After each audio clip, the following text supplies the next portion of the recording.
Yes, welcome back, ladies and gentlemen, tankers of Blitz Universe to the channel. It's official. I don't think it was possible. I don't think I could do it, but I did. I really did. I found it. I found officially the worst tank in World of Tanks Blitz, and that is a stock E50. I played the ST1 stock just to see what it was like, because people said, well, try the ST1 stock or STI stock. I don't know how it's pronounced. I think it's ST1.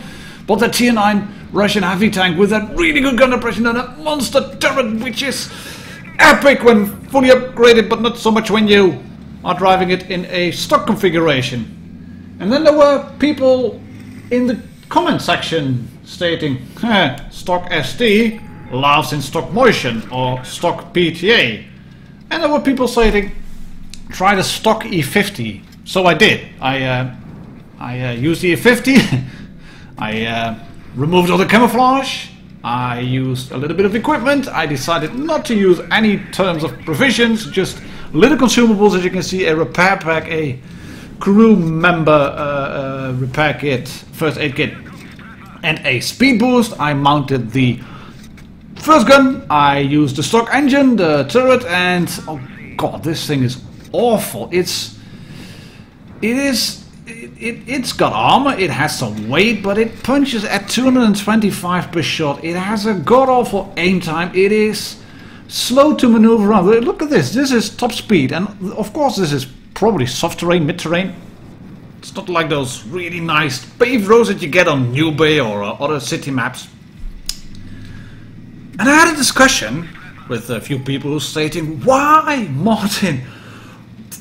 Why are you not using provisions and lots and lots of equipment? You're literally handicapping yourself. Yes, I know, but that was the purpose of this whole thing. Same as with the ST1. I wanted to see what was happening with this tank. And I've come to the conclusion, and you've already reached it probably, that you really can't play Tier 9 or tank competitive if you're not using provisions and equipment. And, let me show you in Blitz Hangar. And the reason I'm using Blitz Hangar is because you can set up your tank with all the equipment that you have, all the modules, and then see what happens to the parameters of the tank. What are your strong suits? And to be honest, well, the E50 doesn't have strong suits really when it's stock. It has a good rate of fire, but something, and it weighs quite a bit, but yeah, it has some speed, but you never get to 60 forward because it's so heavy.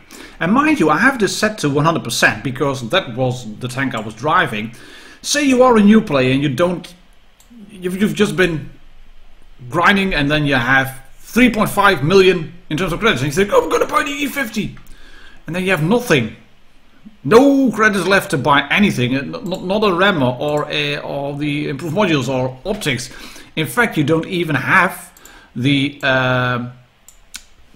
credits to train the crew. Just look at this, and then you're facing yourself in a Tier 10 battle. Just don't. But guys, please, if for one thing, do get enough credits into your tank to get the crew at least up to 75%. If you can spare the gold, if you've been getting that free gold from boxes, from watching ads, get 100%.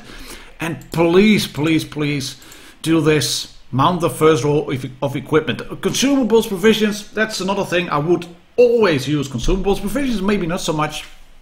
But by all means, give at least a little bit in terms of equipment, because you then can up your rate of fire and your vision, your improved optics. Because a fully kitted out and fully upgraded, take a look at what's happening over there. A fully kitted out and fully upgraded E50, and I'm going to use it like I would do it with chocolate bar and with chocolate and with improved fuel. Look at that, you will never be able to spot him. 302 meters. And if you have a bad tank that hasn't got any camouflage fitted, then you will be spotted at 245 meters if you're kitted out like this. But look what is happening. I'm going to remove all this, which means that all my camouflage kills are going to be moved away. 245 fully kitted out with all the provisions, and still it's the same. That's the same. Oh, that's funny. didn't quite think of that, but I mean, it goes to show that you get a far better view range, your DPM goes up, your penetration is a lot better. At least the damage per shot is better. I mean, 203 versus 220 doesn't seem like a lot, but you don't have to peak as often for a bigger bang. So, yeah. And now there might be people stating in the comments below, Martin, why are you doing this? Why are you showing us this type of gameplay? Why are you not using fully kitted out tanks? Well, I've always shown reviews of tanks that were fully kitted out. And a lot of players have commented on that, stating, well, this is not how the regular players, how the everyman plays. That there are players who do not have all the equipment yet. While I set this grill on fire, thank you very much, 536, that's nice in terms of damage. There are players who do not have the luxury of loads of credits, who do not have to worry about all these credits, who have to play the stock tanks. There were people stating, asking me, well, have you watched the series that Quickie Baby was doing? To be honest, I haven't. I have watched that first episode that he did on his stock, what was it? The Polish tank, the 50 TP. But that goes to show that using a stock tank, if you are a really good player, not like me, I'm just slightly noob free. If you're a really good player and you know all the maps and you know what to do with the tanks and you know the great positions on the map, then you can do awesome in a stock tank. And when you have a... And I may have rushed in a bit too quickly on this one, but then again, look at this, I'm just plunking away at the Super Conqueror, and once I get hit for 582, I think I'm gonna bounce a shot from the grill as well. Once I get hit, I have, for most of the tanks, I have to shoot at least twice to get the same amount of damage done. And a Super Conk, as you can see, he's got hash, he can shoot me right through the side. All these top tier heavy tanks, those British big tanks at tier 9 and 10, they have hash, they can shoot you through the side, and you won't survive very long. And once the game is set, a stock tank like the E50 is just so... it is not flexible at all. Just not. And that's the main thing, I guess, with these tanks. I mean, you can perform in a stock tank. I'm stuck here behind the Conqueror. I'm gonna get shot by Explode_Gaming YT in the Leopard 1 Wild. Really good YouTuber. Do drop up by on his channel because he's going to kill me, and that has to be avenged. So you will go to the video that I've linked here in the top right corner and then leave comments on his latest stream stating, "Good luck, buddy, you get Martin," or something like that. You just tell him, "Great streams, mate." Give him a shout out, give him a follow. He's going to do a lot more. He did a lot of streams earlier, and now he's back. So that's good. That's good. Give him a shout out. And give him some support. Maybe a sub even. But as I was saying, before I went into jibber jabber about other YouTubers, the tank is not flexible. Stock tanks are just not flexible, and when you're driving against fully kitted out, fully equipped, fully upgraded tier 9 and 10 tanks, then you have to be map aware. You have to have the map knowledge. You have to know reload times of tanks. You have to know what damage do they do.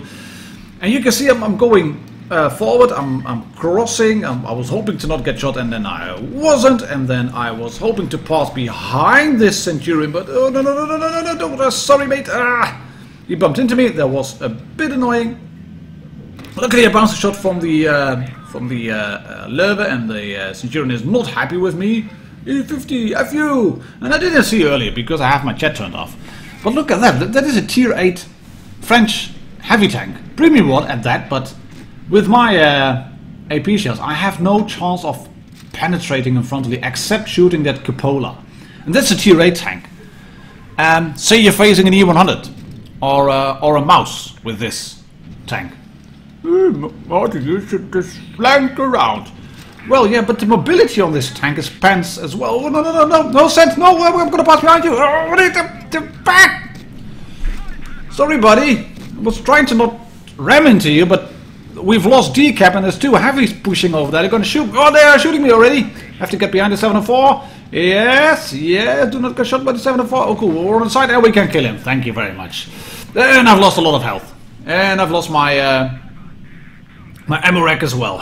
And then my DPM goes down even further. Look at that. I have a 9-second reload, a bouncer shot, but I have to dig into my APCR, and even with the APCR against the front of a leather, that's not a lot of spots that I can punch through, to be honest. And even if I would be plunking away at them, just like death in 1,000 cuts, as I said in the ST1 video, I think.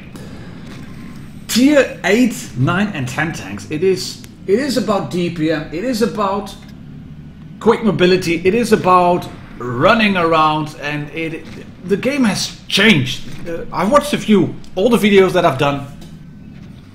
The game has become much more fast-paced, so if you want to be somewhat competitive in the current meta, I would recommend you to save credits for at least a top row of equipment, and by all means 75% crew. Do not drive 50% crew in tier 9 and 10, because that's really bad. I'm going to show you that as well.